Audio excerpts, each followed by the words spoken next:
Okay, I hope this works. Apple, the screen recording thing is absolutely it's horrible. I spent a half hour only to find out no audio recorded. Anyway, uh, now I just hear my echo, but hopefully that doesn't show up in the final video.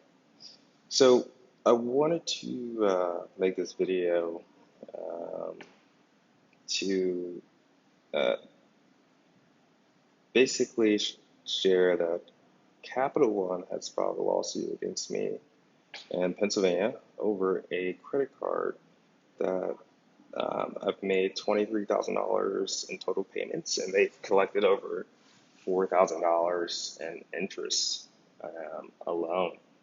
Um, and uh, you know, the lawsuit that I filed initially against Tesla for um, manipulating the miles on their odometer to kick people out of warranty coverage gained, a lot of coverage in the media, and rightfully so, because how did he pull this off for so long? But we know how, um, by using the algorithm and mechanisms described in their patents. Um, so that was kind of like an interesting kind of case study for me. Um, and the reason I filed a class action is because one, I was first to find out, or I was first to figure out how to do exactly how he does it, and no one has said anything since in terms of offering any like studies or honestly any rebuttals or any just explanation as to how distance is calculated in these vehicles. But I digress. What people don't know is that um, Capital One has by far been um, the worst kind of uh, entity in this ordeal. Before I even filed a class action against Tesla, um, I, I sued Capital One and a used auto loan dealer in Georgia in federal court over the vehicle transaction. So um, when I first went to purchase the vehicle in December of 2022, um, I approached the dealer with approved financing from JP Morgan at 8.3% interest rate um, for $45,000. It's not great, but it's something. Uh, the used auto dealer declined to accept that pre-approved financing and instead forced me to go with Capital One at 12.4% interest rate. And I was like, this seems pretty illegal. But I'll play ball because you have a product that I want. And I figured I'll just refinance later. And three, better not be anything wrong with this car because, I mean, I will be back if it is. You give me a pretty raw deal, but honestly, that's every used car dealer. So when I needed to take the vehicle into the shop within the first 30 days of receiving it, I was like, that's odd. But over the next 6 months, I continued to take it back to the shop every month. And then finally, um, in June of or July 2023, Tesla said I exceeded my miles on my odometer for the warranty coverage. So um, essentially, I put 13,000 miles on my car in 6 months, allegedly by Tesla, for a vehicle that was in the shop every month, and then also shipped from Georgia to PA and then PA to California for like 30 days. So in a vehicle I just can't even drive because of the flat tires. The first thing I did was just try to unravel the transaction altogether. I just wanted out. I wanted nothing to do with the vehicle. It's a piece of shit, honestly. And it was made of plastic. It was very cheap. So I sued the used auto dealer in Capital One in federal court in Georgia. Immediately following that lawsuit, Capital One restricted access to my online account to pay my auto loan. They did this as a direct kind of retaliation for me having the audacity to sue them in the first place. Um, and what happened preceding that restrict or after that restriction was honestly, I got kicked out of the credit system and my credit profile was destroyed. But it's not that it was just destroyed. It was destroyed despite impeccable history. I mean, I made over $85,000 in payments. I've had four other vehicle loans that were all paid off. Um, I had 12 credit cards with balances and available credit of up to almost 60 grand. Um, 30% utilization rate. Um, I mean, 35 other accounts that were closed too, open and closed. And I never missed a payment out of any of those accounts except for Capital One uh, when they implemented this account restriction. So I also had a credit card with Capital One. I don't know if I said this yet, because I have to make two videos. But yeah, that credit card I was still making payments on while litigating this account restriction, and um, uh, just yeah, the account restriction, and then the subsequent lawsuit I filed about the account restriction.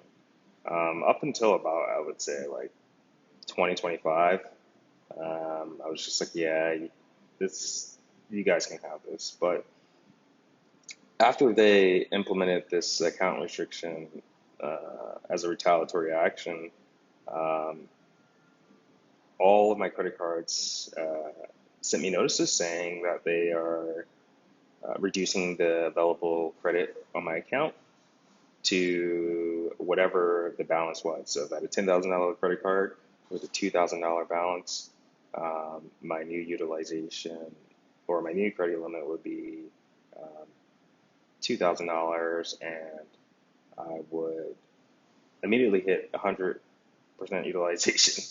Uh, and my credit score dropped 75 points. I mean, it was hell.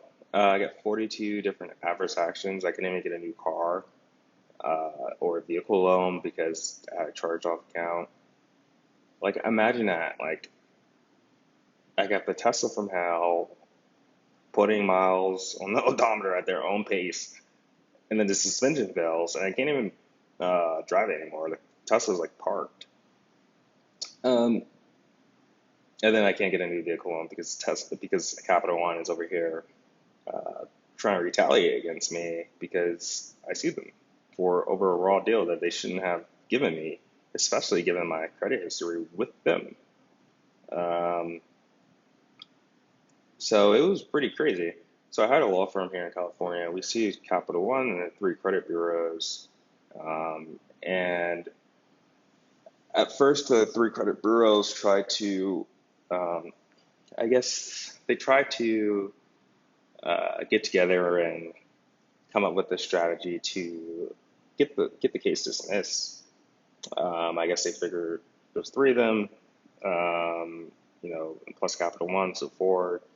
But in their theory was thinking, the theory was there wasn't enough specificity in my original complaint about what each credit bureau did. So my lawyers contacted me about it, and I said, "Oh, actually, yeah, I have like every dispute, and I have like all the reporting, and these are how many times I disputed it. This is what they said, where it came back as true and accurate." And what we found out actually is that when I compared the information that Capital One gave to these credit bureaus, like to my credit history, they were reporting even the payment history that Capital One provided them inaccurately. Um, and leading up to litigation on the auto loan, the first litigation, I was overpaying that loan upwards of $1,100 for a $880 minimum payment. I wanted to get ahead of interest because I knew it was probably one of the worst deals I ever signed. But I don't know. I guess they kind of knew that maybe. Well, I don't know. I don't know what they're thinking at Capital One, but they obviously are trying their hardest to inflict as much financial pain on me as possible. Um, and at first, yeah, maybe they got me because I didn't realize that they would go this far. Um, but yeah, I don't know. I don't know how they would stand up and stand behind such actions. Anyway, we ended up settling out each credit bureau. Um, I an attorney was assigned uh, to from the law firm later in the case that wasn't involved in the initial complaint or the amended complaint, and they were assigned just to facilitate settlements. That attorney wanted me to accept like $1,000 from each law firm. I mean, from each credit bureau, and I just laughed honestly. So I ended up actually negotiating all three settlements, and I just proposed like send them this offer and then see what they say. And I was able to 10x each um, settlement with the credit bureaus from that initial kind of like 1K or 2K that she said I should accept. So that was my first instance with the attorney. I knew it was going to be like pulling teeth. So we finally get to Capital One, and they agree to mediation, and they offer just like 12K and wipe the vehicle loan 52K. And I said no. I thought that was like nowhere near the amount of financial harm that they've caused. I couldn't even get housing. I had to ask my mom to co-sign on the lease. And honestly, it just ruined a lot of relationships because I was so kind of like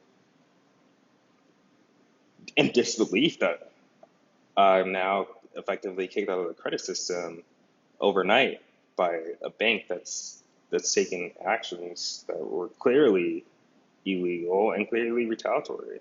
Um, and I had a call with the attorney the day before because um, the last thing I want is an attorney that doesn't want to represent you. And I asked her, I was like, hey, like, what's your guys' appetite for litigation? I don't want to drag this along. If you guys aren't, if you guys don't really have the bandwidth to do so. And she says, oh, we're trial attorneys. I was like, okay. And then when we got the mediation, and they offer that's been on the table, I think, for a few months heading into mediation. I said no, like this is ridiculous. What are they going to say at trial?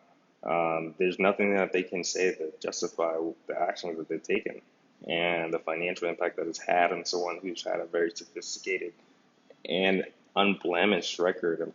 I've never missed a payment day in my life out of 10 years. I literally work in finance. Like it doesn't get much kind of like crazier than this. The emotional toll. Like, why do I have to litigate a bank and three credit bureaus over a Tesla that is clearly fraudulent? So, yeah, I rejected it. And then after the mediation, she makes up this wild story that I was like challenging her, and I didn't listen. And then she said, at the end of the day, you didn't pay a loan, so they're technically right. I was like, oh my God, did you read the complaint? Do you know our like legal strategy? Do you know what we're saying in court? We're telling the bank that we're pleading the exact opposite. And I was just like, oh my God, all right, whatever. You don't want to litigate. I understand. But then she like just threw me under the bus, made up this crazy story, and then persuaded the law partner to drop me from the firm. So they withdrew, and I was like, wow, that was pretty messed up. But when you look back at it, I mean, she went to the same law school as the attorney for Capital One um, at mediation. Um, but then generally, I mean, I don't know, that ruined my case. It was so well prepared too. So after they withdrew, I was like, all right, whatever, I'll just settle because you guys obviously, you guys obviously won this battle. Um, and if it didn't settle, like, right, if they didn't accept the settlement or uh, keep it on the table, I mean, I was already talking to law firms in New York to file a class action against Capital One because um, they have uh, they have monetary agreements with CreditWise or using CreditWise to establish financial agreements with the credit bureaus, and then leveraging those financial agreements to um, obscure or um, get preferential treatment to any consumer disputes for Capital One maintained accounts. So basically, when anyone disputes, Capital One's like, hey, we're paying you $22 million a year for our credit rights product. Um, keep our accounts on the credit report even if they're disputed. But Capital One did say this, they'll still settle. So I just took it, and because I had a headache, and I just generally wanted to focus on my startups.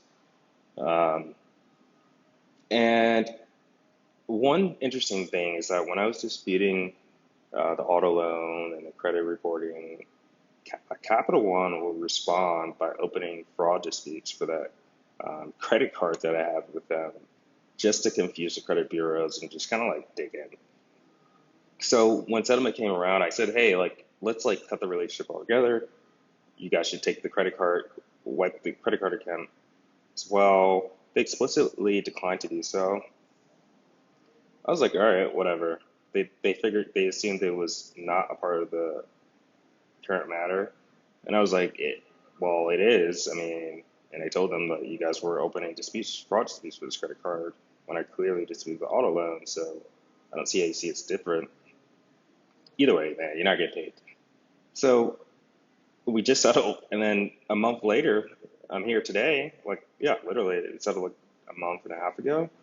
And I just found out like I'm being sued in Pennsylvania for this very credit card that they've collected $4,000 in interest. And um, I mean, I made $23,000 in payments, and this is for a debt that they caused. They uh, with if Capital One did not kick me out of the credit system or weaponize it against me, that credit card would have been paid. And the APRs on all my credit cards skyrocketed over 7%, from 22% to 29% across 11 accounts. That's a lot. Um, and I don't know, it's just kind of, it's more annoying than anything. But now this lawsuit in Pennsylvania, it's it's stupid. It's pretty stupid. Um, I mean, I kind of let you guys off the hook like this second time, but now it's like, all right, like if this is something you guys want to stand behind, um, I'm more than willing to re-engage in litigation for this because I think it's absurd. One, two, I think the executives at Capital One who are taking coordinated kind of steps and continued coordinated steps to penalize me need to be fired.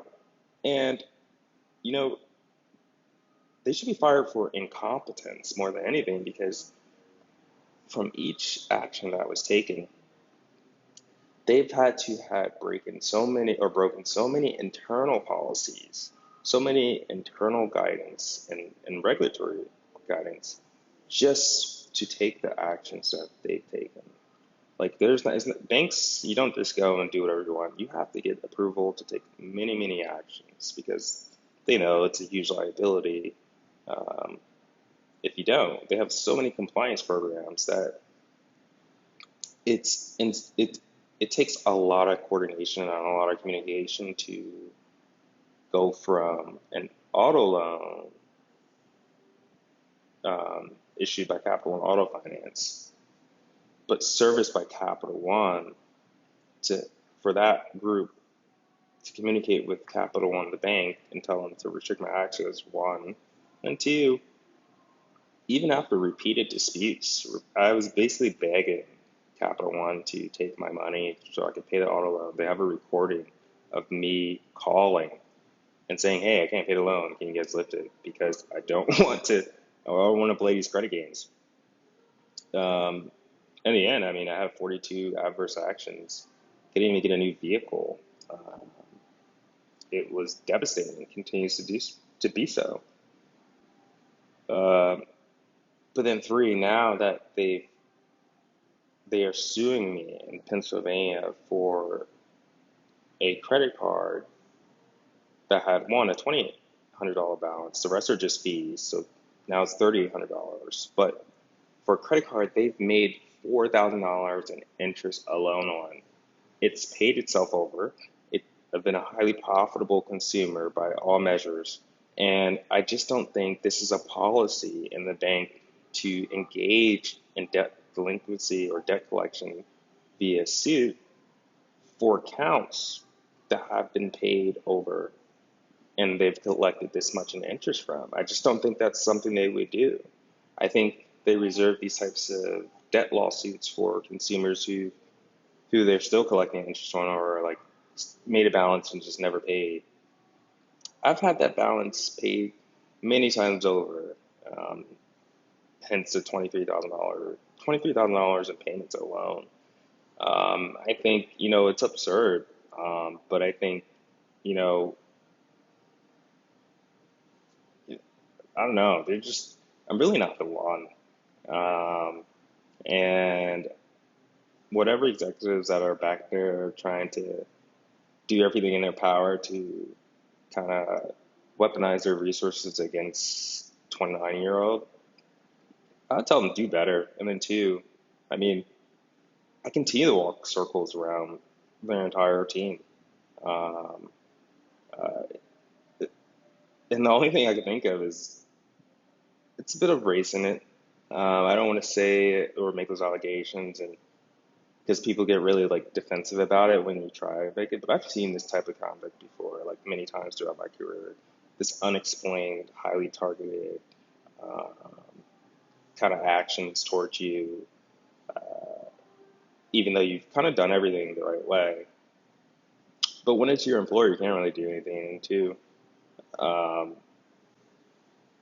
yeah. I mean, I just try to stick it out towards bonus season. I mean, I don't, you know, you just kind of deal with it. But for a bank like this to do this publicly and in so many ways, I'm like, okay, like now let's see, let's see how kind of like extraordinary the steps you guys are taking to hurt me financially. And for the credit card debt, you could have just called me. I mean, I would $1,000, $2,000. Like it's so funny because like the debt is 2,800, inflated 3,800, but like I mean, think about how much it costs for an attorney to litigate this. There's probably one that probably only covers like the complaint. Like if the attorney has to file a response and go into court, like we're already over that 4 grand. So they're going into debt. They're going into debt to sue me um, over a debt that they profited $4,000 on. I mean, you really can't make this up. But I am happy to re-engage with them. Like I said, I already have another law firm uh, that I hired to defend me against the debt collection. But I told them like, hey, like this isn't like just a regular debt collection lawsuit, and I do have plans to um, ma- turn this into a much broader, uh, I guess, civil action because I left a lot of money on the table um, through the previous litigation. And three, I mean, I think the judges should know like what these people are doing. You have a $1 trillion bank. Why are you continuing to harass like this kid? It just really doesn't make sense. But I do think, people should know who these executives are. Um, because if it works like just a regular consumer, they would have been screwed, honestly. No way do they have the resources or I don't want to say like sophistication. Hey, when people they call like people unsophisticated, but I don't know. This is rather sophisticated, I would say. Uh, and even and even so, I mean, look, what has happened to my credit has been devastating. And I mean, I've largely given up on the credit system. I think it's a fraud anyway. They keep you arbitrarily in a credit score, um, I guess, range so they can continue to charge you the rate that they want. I mean, why do you think when you pay off a loan, your credit score drops? And it's never been set up to benefit consumers. But after Capital One's actions, I'm like, okay, yeah, you guys are really a fraud. Um, and yeah, so I think that's about it. I covered everything. But I think if you take one thing away from this is really,